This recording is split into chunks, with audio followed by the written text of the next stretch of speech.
The American West got its fifth season about 12 years ago. Since then, every year towards the end of summer, the smoke rolls in for a week or a month or sometimes longer. I remember that in the beginning, neighbors asked each other, "Do you know where it's coming from?" I haven't heard that question in a few years. It flows in from too many fires now to pinpoint it. It comes from British Columbia, from Oregon, and from closer to home. Once, Chris and I watched the bright embers of a hillside burning in the dark from our bed. Over the years, smoke season has become as personal and as inevitable as any other season.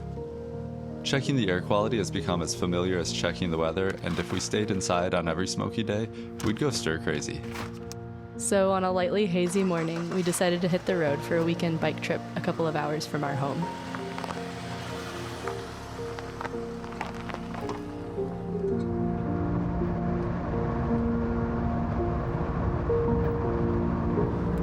How are you feeling about this trip right now? I'm worried that the heat is going to slow us down a little bit this afternoon. There's a heat advisory in place for this area, and it's honestly like smokier than I think we were expecting. But it's like the last kind of summery weekend, and this is our chance to get out. So we're gonna try and do it.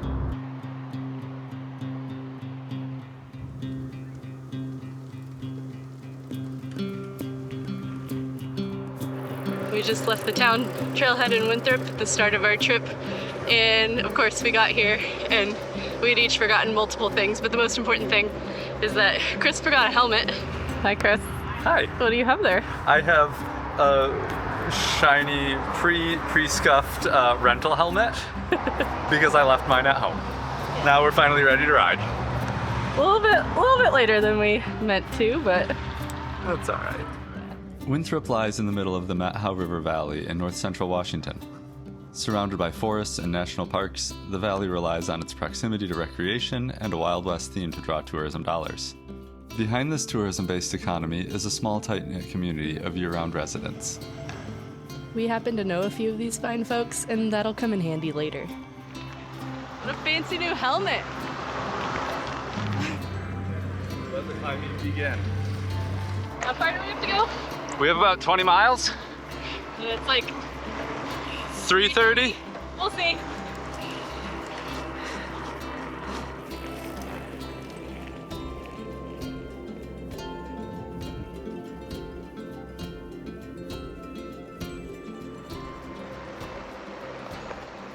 Well, that's a cool situation. Yeah. Oh, it's got a native name. This valley is the ancestral homeland of the Methow people. In the late 1800s, many were forced by the U.S. government to move onto a reservation east of here, though some refused the orders and stayed.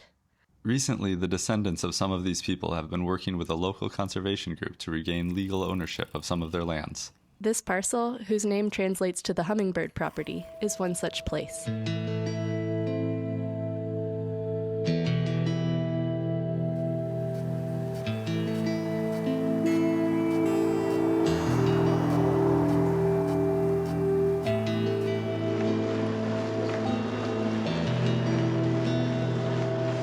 Broken pavement, 8 miles.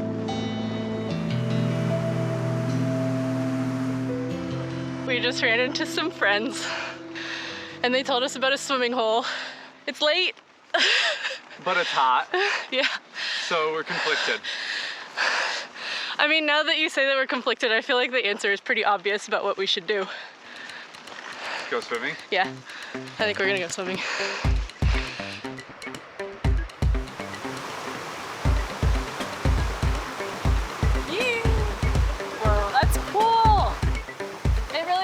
Slide. Here we go.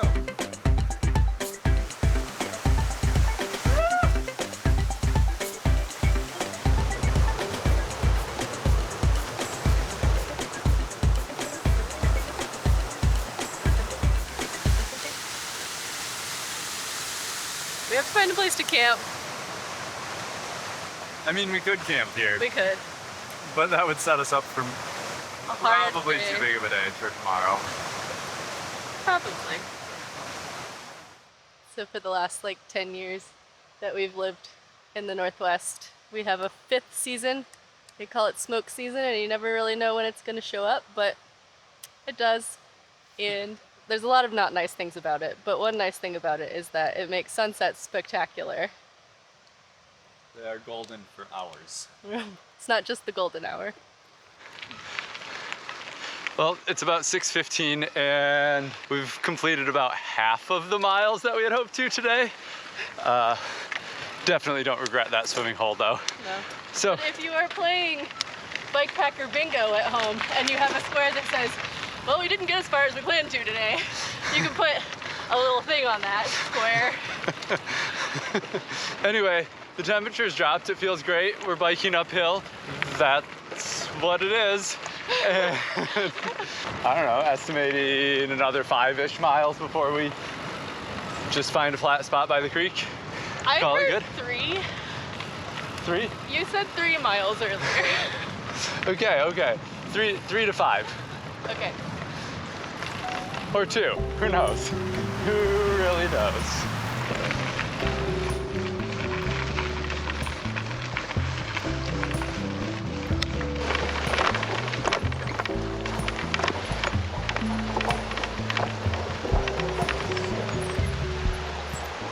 I don't know, man. Maybe we can find something better.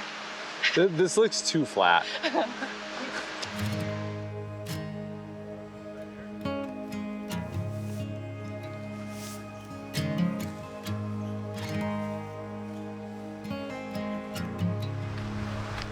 Well, our last trip was in Europe, and I gotta say, one of the nice things about biking in the US, like, yeah, we don't have great biking infrastructure, but we have great camping. Just like the ability to just be and not have to worry about someone coming and yelling at us because you're not allowed to sleep outside. It's nice when you live in a state with a ton of public land. Yeah.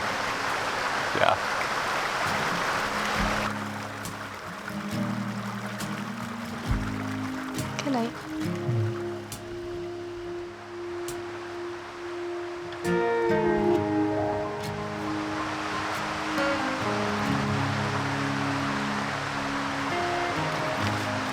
Good morning. We both slept great, so starting off the day well. This whole vlogging thing is kind of hard, so I need to tell you something to make the rest of this day make sense. One of our favorite things about traveling by bike is getting to know the history and the culture of an area. The nearby town of Konkanali has a tiny museum, but it's run by a couple of retired volunteers who we had arranged to meet at 2 o'clock today. What? Feel like I need hair and makeup. We haven't decided what we're doing today. I want to go the long, adventurous way, but because we're trying to make it to Konkanali by 2-ish, we're probably gonna end up going the short, smoother way. But we don't have to make that decision now. We can make it in 7 miles. So we should hurry. Yeah. Get out of camp. Save as much time as possible.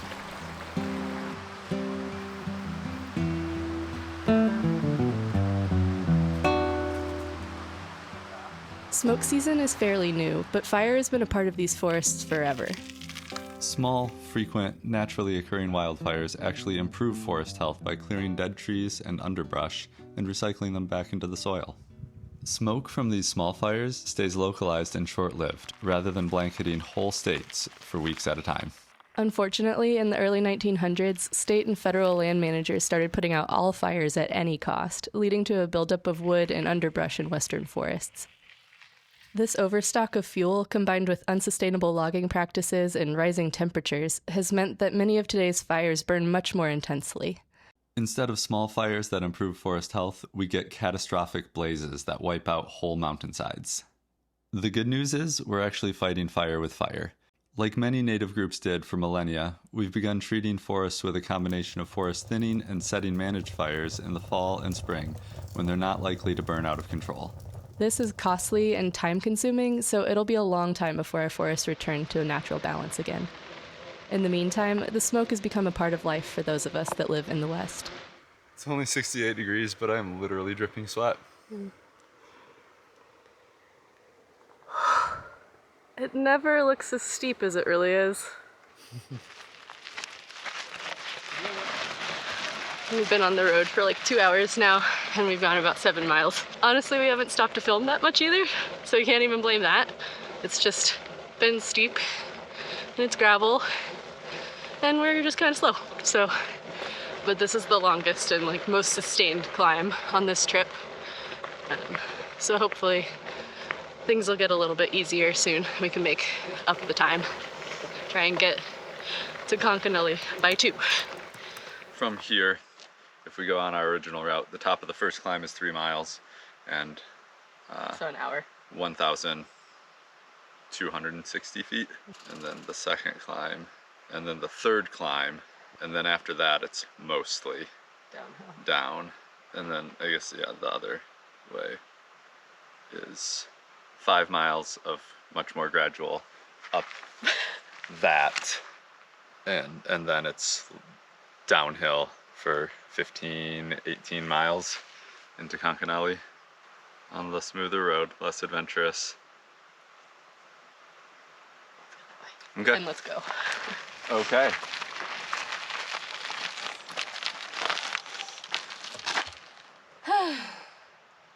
Well, we've made a measurable distance on the map.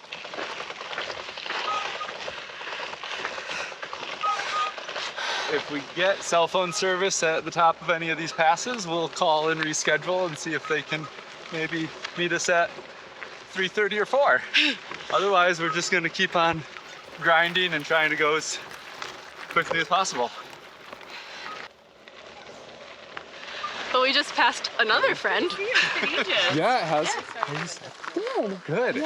who basically told us, well, it gave us enough information for us to realize we're not getting to Concanelli at 2. You guys are going to Concanelli? Yeah. Getting some, Yeah. Awesome. Are you guys going to try to get there tonight? Yeah. I mean, at least it's almost downhill. Well, not really, but kind No, of we get, enough. yeah, up there, and then there's like 3 more you climbs guys are saying tonight. Yeah. Yeah. we're supposed to be there at like 2. Oh, yeah. Apparently the road is in really bad shape after the high point. I was like, I cannot believe people ride their bikes here. 'Cause Okay. It used to be the old Vicious Cycles loop. I think my revised expectation is maybe by sunset. Yeah. That lake was our original goal for last night. Yeah. Which would have set us up much better for 2 o'clock. But we got distracted by a swimming hole.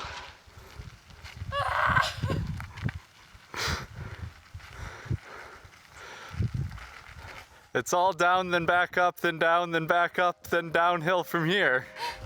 This is only the first climb.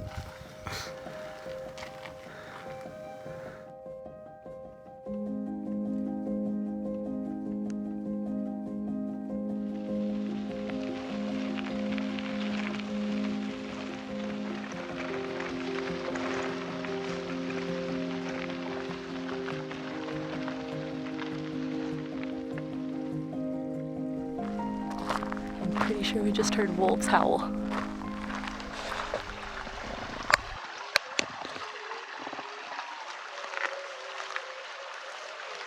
That's cool.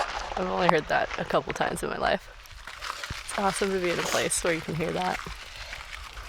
Well, we're nearly to the top of the second climb, and I feel like the smoke is getting worse. You can taste it. It's not like a beautiful green forest, but it does have its own kind of beauty. Somewhere on one of the descriptions of one of the trails or something around here that I was reading, it said the fire opened up a lot of views. Yeah, Yeah, that's generous. that's a nice way to put it. We did it! Yay! Climb number 2 done.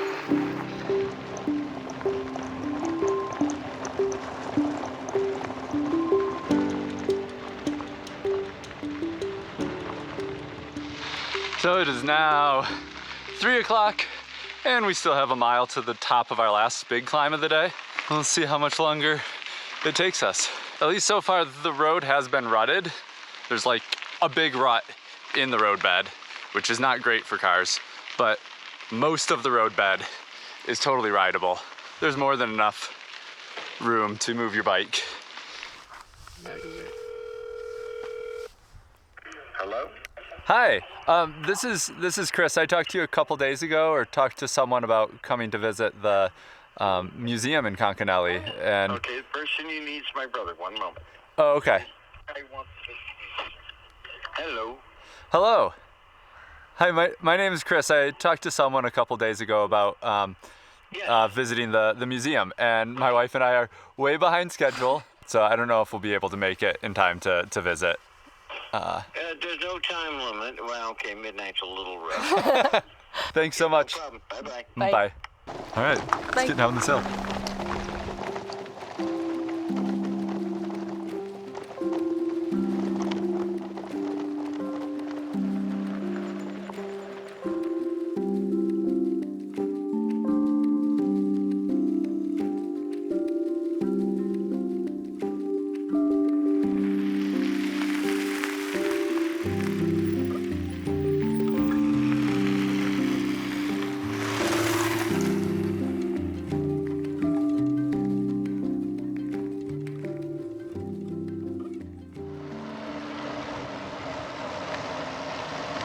We just stopped at the Sit-in Bowl and used their phone because phones don't work down here, so.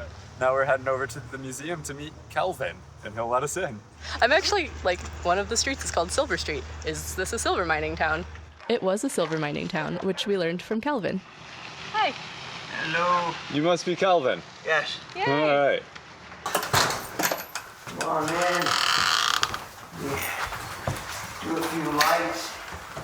He was full of stories, many of which echoed what we had learned the day before when we stopped at the Historical Museum in Winthrop on our way out of town, about how the first European settlers in this region were here for gold and silver, but when the ores dried up or the prices dropped, many left. This is now basically a tourist town. Started out as a mining town, and then as they do, was mines shut down. We learned that life was hard for those who stayed because of the remote location, lack of water, and frequent fires. He told us that the final stage of a gold rush is the con man era, when elaborate schemes are cooked up to make a quick buck. And then overnight, the whole thing disappeared, and the guys, all the money went to Canada. He also told us that in the early 1900s in this area, when someone wanted to move closer to town, they would just roll their entire existing house down the road on logs rather than build a new house because cut lumber was too expensive. As it rolled along, probably looked very much like something from Egypt. I was gonna say. 2008 BC. And what did you give the people? Lunchtime they got beer, and at the dinner, at the end of the day, they got a bunch of beer. He had so many good stories. I feel like it was worth it. I think so. Yeah. It was really cool.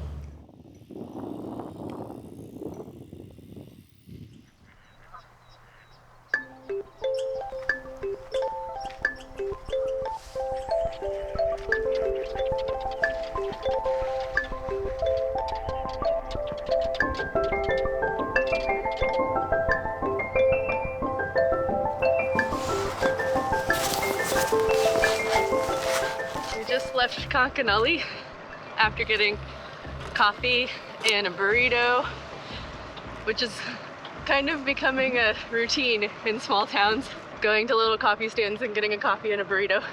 Now you have a long, like a 12-mile climb ahead of us. 10-mile climb, 10-mile climb. but the first mile and a half, it's pretty flat as we go around the lake. It's a really nice way to start. Do you want to hear the disappointing statistics about this climb? What are they? In the first 5 miles, we do about 1,000 feet of climbing. Okay. And in the second 5 miles, we do about 2,000 feet of climbing. Okay. This is our life now. We're just gonna climb. Yeah. So just enjoy the whole thing. Enjoy as much as you can. We had planned for our route to go through the small town of Twisp, but the helpful people at the bike shop in Winthrop had talked us into taking another route. This one was supposed to be shorter, but much prettier, especially as we got closer to town. So at least we had that to look forward to as we pedaled up what ended up being a long, hard climb on tired legs. Doing it.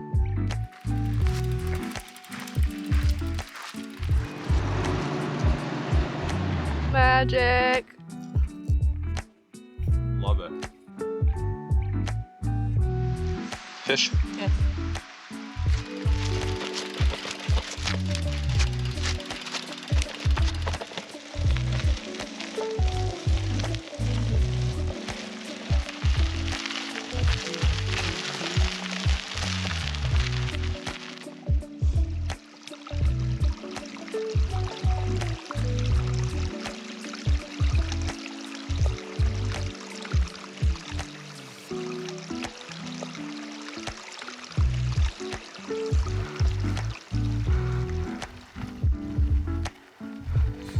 You're doing it. Did it. Yeah. Stayed on my bike. That switchback was steep. Proud of me. Proud of you, babe. Oh my god, I will put. Cut me off, you're gonna get buzzed. Ah. Okay, I'm done.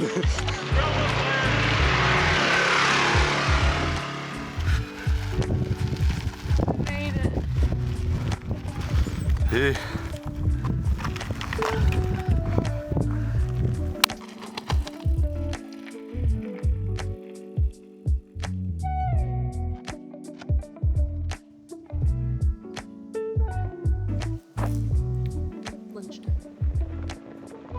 This is really the kind of downhill I enjoy. Yeah.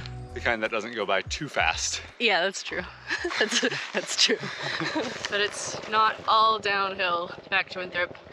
There's one more climb, which I'm kind of dreading. We saved the most exposed climb for the hottest part of the day. We know you're here for a bike video, so there's only so much we can include about what it's like to live in a fire-dependent place.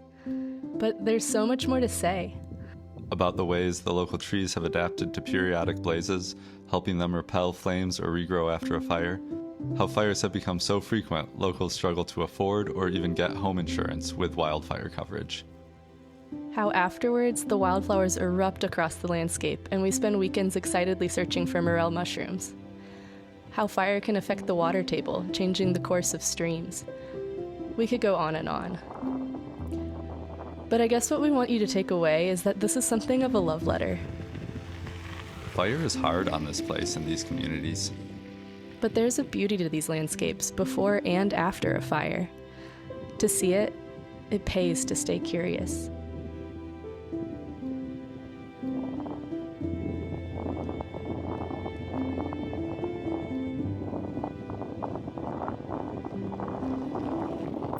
Gotcha.